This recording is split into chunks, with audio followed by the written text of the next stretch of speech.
का पर्स मिल जाता है। वो हगीज को वापस अलमारी में रख देती है और पर्स लेकर बाजार आ जाती है। आ गई संध्या बहू, तुझे मैंने परेशान कर दिया ना?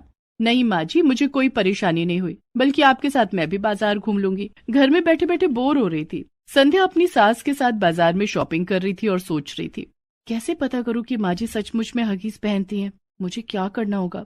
संध्या थोड़ी देर तक सोचती है। ये ठीक रहेगा, मैं सारे हगीज छिपा दूंगी, फिर पता चल जाएगा कि हगीज सचमुच में माँ जी पहनती हैं या कोई और। क्या सोच रही हो संध्या बहू? अब कुछ नहीं माँ जी, मुझे कुछ काम याद आ गया, मैं घर जा रही हूँ, आप शॉपिंग करके आ जाना। ठीक है बहू।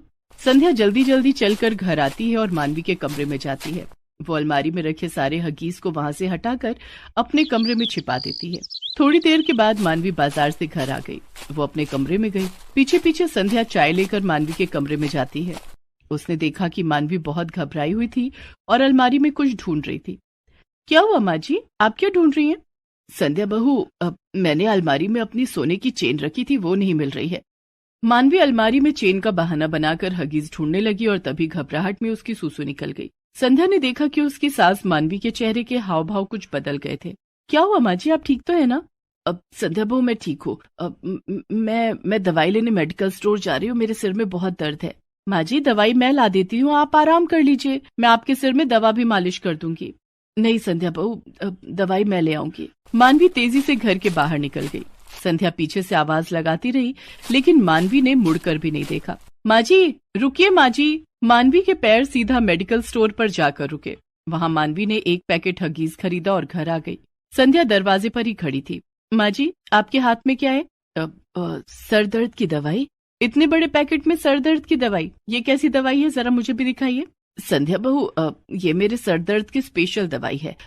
डॉक्टर ने बताया था कि इसे खाने से मेरे सर का दर्द गायब हो जाता है। मानवी जल्दी से एक हगीज लेकर बाथरूम में जाती है और अपनी पुरानी हगीज चेंज करके बाहर आती है। अब जाकर राहत मिली। माँ जी लाइए, मैं आपके सिर में दवा मालिश कर दूं। नहीं संध्या बहू, मेरे सर का दर्द ठीक हो गया है।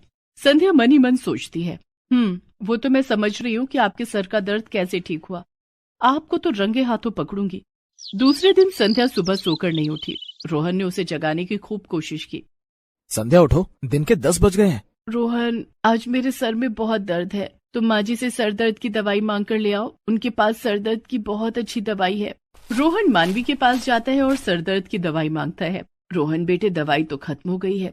तभी सर पर पट्टी बांधे हुए संध्या वहाँ आ जाती है। अरे माँ जी, कल ही तो आप बड़े से पैकेट में ढेर सारी सर दर्द की दवाई लेकर आई थी, इतनी जल्दी कैसे खत्म हो गया? और संध्या मानवी की अलमारी से हगीज का पैकेट निकालती है। यही है ना वो सर दर्द की दवाई? संध्या, ये तो हगीज है। लेकिन माँ जी तो कल कह रही थी कि ये उनके सर दर्द की दवाई है। माँ, ये सब क्या है? अब रोहन बेटे, ये हगीज मेरे हैं। क्या आप हगीज पहनती हैं?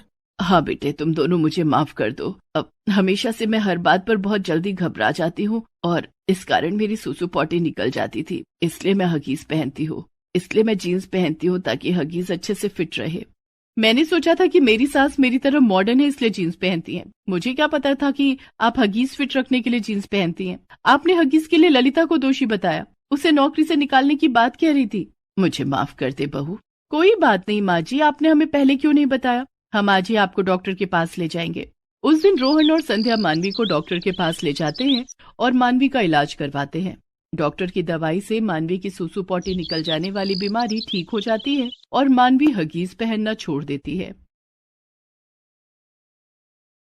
बच्चों, आज हम पाइथागोरस थ्योरम के बारे में पढ़ेंगे।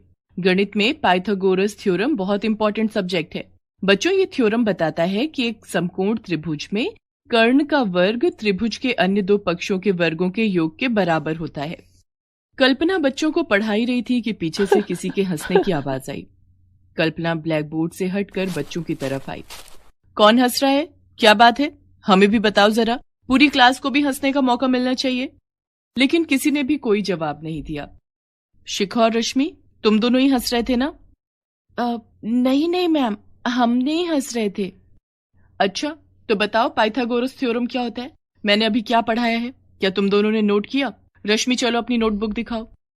और इतना कहकर कल्पना रश्मि की नोटबुक उसके हाथ से ले लेती है। नोटबुक में रश्मि ने कल्पना के चेहरे की ड्राइंग बनाई थी और बगल में लिखा था, काली कलूटी बैगन लूटी। कल्पना कुछ नहीं कहती है और फिर से बच्चों को पढ़ाने लगती है। कल्पना एक सरकारी स्कूल में गणित की टीचर है।